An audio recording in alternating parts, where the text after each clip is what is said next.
여러분 안녕하십니까. 2월 9일 금요일 넘치는 우리 교회 매일 묵상 시작하도록 하겠습니다. 오늘 본 말씀은 마가복음 1장 12절부터 20절까지 말씀입니다. 어제 처음 마가복음 시작하면서 마가라는 사람이 누군지에 대해서 한번 살펴봤고요. 또 예수님이 오시기 전에 예수님의 사역을, 예수님의 길을, 예수님이 오심을 준비하기 위한 세례 요한이라는 사람에 대해서 한번 살펴보았습니다. 그리고 그 세례 요한에게 예수님께서 세례를 받으시고 이제 본격적으로 예수님의 사역을 시작하시는 거죠. 오늘 본문의 12절 말씀에 보면요. 성령이 곧 예수를 광야로 몰아내신지라 라고 이렇게 얘기합니다. 광야로 그냥 간 게 아니라 몰아냈대요. 광야에서 뭘 하시냐면요. 시험 받으십니다. 광야에서 시험 받으세요. 광야에서 시험 받으시는 내용은 마태복음 4장에 자세하게 나와 있는데 예수님께서 거기에서 사단에게 시험을 받습니다. 왜 시험을 받으셨는가? 사람들도 똑같이 그렇게 시험 받는 것들을 경험하기 위해서입니다. 예수님께서 하나님의 아들이시잖아요.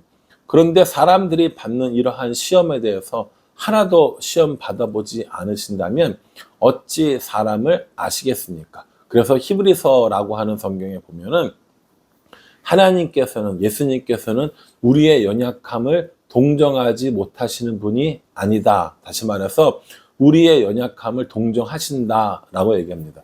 우리가 왜 연약합니까? 이런 시험에 넘어지기 때문인 거죠. 그래서 예수님께서는 그곳에서 하나님의 아들임을 부정하는 이 사단의 시험을, 또 먹는 것과 마시는 것을 중요하게 생각하라고 하는 그런 시험을, 또 권력과 명예 이런 것들에 대한 시험을 받으시고 이기십니다. 뭘로 이기셨어요? 말씀으로 이기셨죠. 마태는 그 부분을 좀 자세히 이야기한 거고요. 마가는 그렇게 자세히까지는 하지 않고 이렇게 성령에 이끌리셔서 시험 당하셨다라는 이야기를 해주고 있는 겁니다. 이렇게 시험을 받으시고 난 다음에 14절과 15절에서는요. 예수님께서 이제 하나님의 복음을 전하고 있는 것을 볼 수 있습니다. 여러분, 이 예수님의 이 말씀은 성경에서 빨간색으로 표시되어져 있잖아요. 그만큼 중요하다는 거예요. 그래서 마가복음 읽으시다가 빨간색으로 이렇게 표시된 부분이 있으면 요거 예수님 말씀이구나, 예수님이 하신 말씀이구나 라고 하면서 더 집중해서 볼 필요가 있습니다. 뭐라고 15절에 얘기하십니까? 이르시되 때가 찼고 하나님의 나라가 가까이 왔으니 회개하고 복음을 믿으라, 이렇게 얘기합니다. 이게 이제 하나님의 복음인 거고요. 이게 예수님 하신 말씀입니다. 때가 찼다라는 거예요. 무슨 때가 찼다라는 거예요? 예수님이 오셔서 너희를 구원하실 때가 찼고, 또 하나님 나라가 가까이 왔으니 그렇게 하기 위해서 회개하고 복음을 믿어야 된다. 회개하고 예수님을 믿어야 된다. 예수님 자신이 말하고 있는 거죠. 예수님 자신을 믿어야 된다라고 이렇게 이야기하십니다. 예수님께서 이 땅에 오신 목적이 이 얘기를 하시기 위해서 오신 거라는 거죠.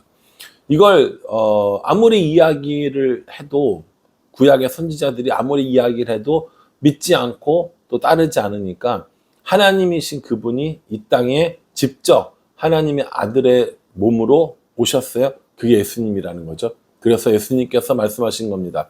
때가 찼고 하나님 나라가 가까이 왔으니까 너희들은 회개하고 이 복음을 믿어야 한다. 믿어라 라고 이렇게 말씀하고 있는 겁니다. 사랑하는 성도 여러분, 여러분들은 예수님을 믿으십니까?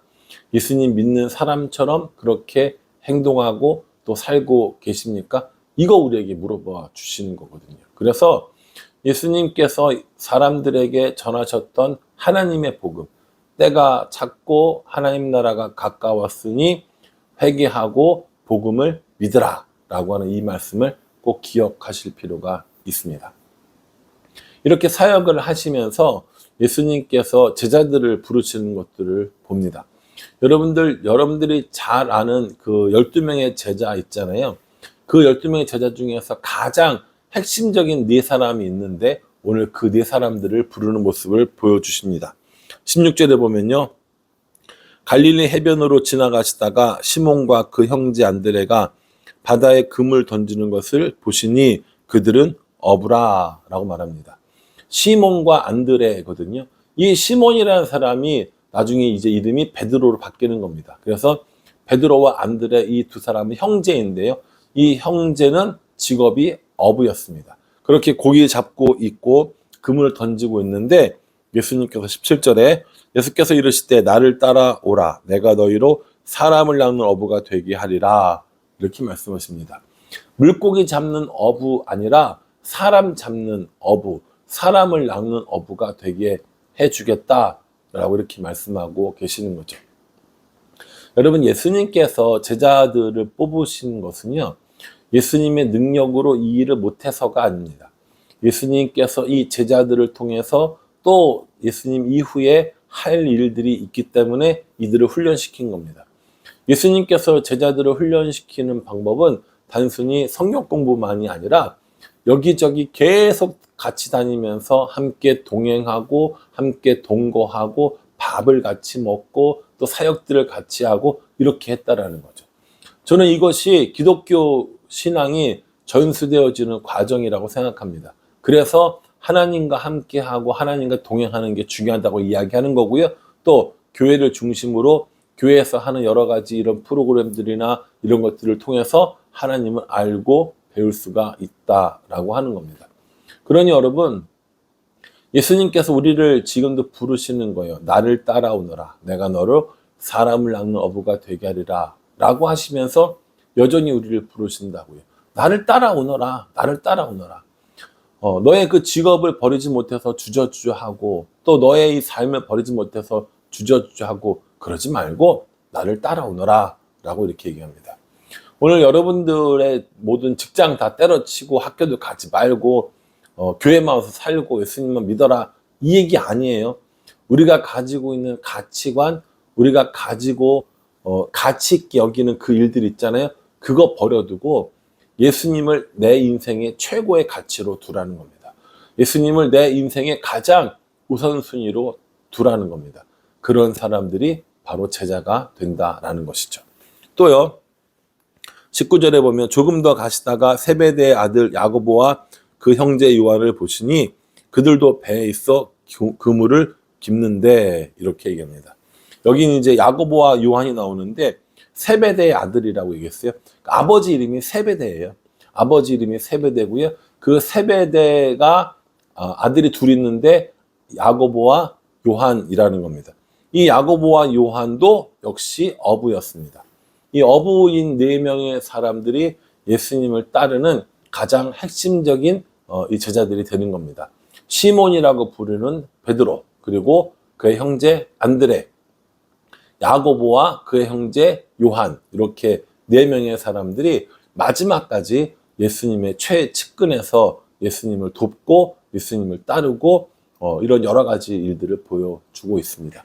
그러니 여러분들 성경을 읽다가 앞으로 베드로가 나오고 안드레가 나오고 또 야고보가 나오고 요한이 나오고 이렇게 됐을 때 이 사람들은 예수님의 제자들이구나. 이 사람들은 어부였는데 자신의 배와 또 자신의 그물과 자신의 모든 걸 다 버려두고 예수님을 따랐던 사람들이구나 라고 이렇게 이해해 주시면 좋겠습니다.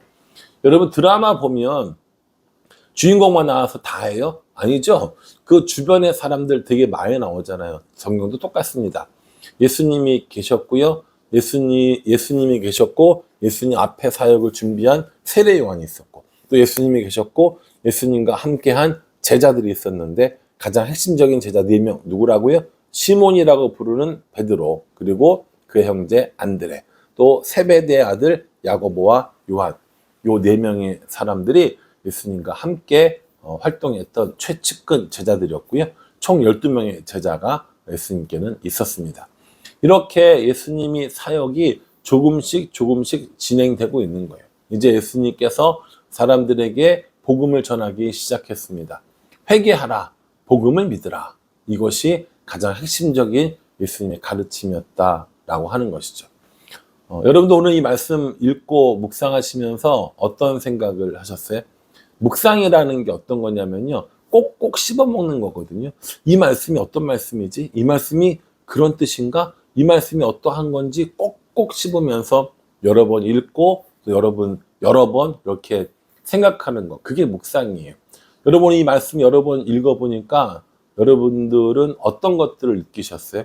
성경이 여러분들에게 뭘 질문합니까? 하나님이 여러분들에게 뭘 질문합니까? 저는 너는 내 제자니? 라고 물어보시는 것 같았어요. 그러면서 제자인 너는 나를 위해서 무엇을 버리고 있니? 너의 삶에 내가 제일 우선이니? 라고 물어보시는 것 같았습니다. 저는 이 질문에 또 다시 답을 찾아야겠죠.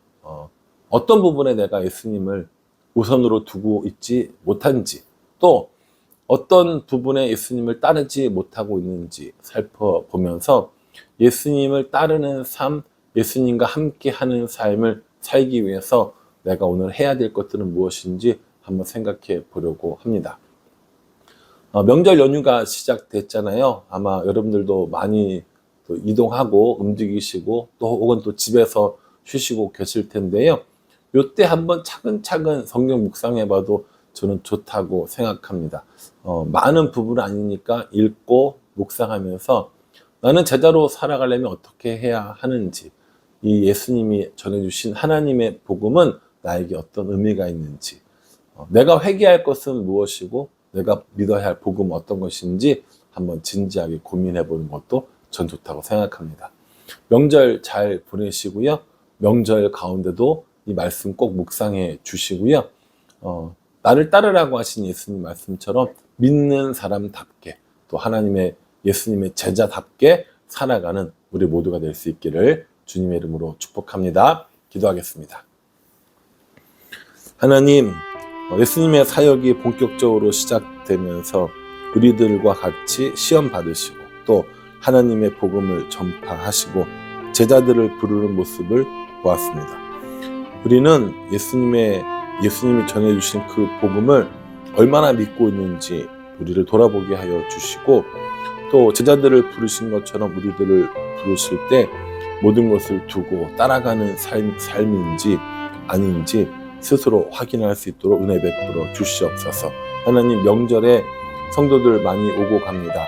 안전하게 해주시고 어디를 가든지 기쁨과 감사한 마음이 넘칠 수 있도록 도와주시옵소서. 예수님의 이름으로 기도합니다. 아멘. 네, 여러분 행복한 명절, 복된 명절 보내시고요. 그 가운데서도 말씀 묵상하는 거 꼭 까먹지 말고 또 성경 읽는 것도 꼭 함께 해주시기를 간절한 마음으로 기도하겠습니다. 감사합니다.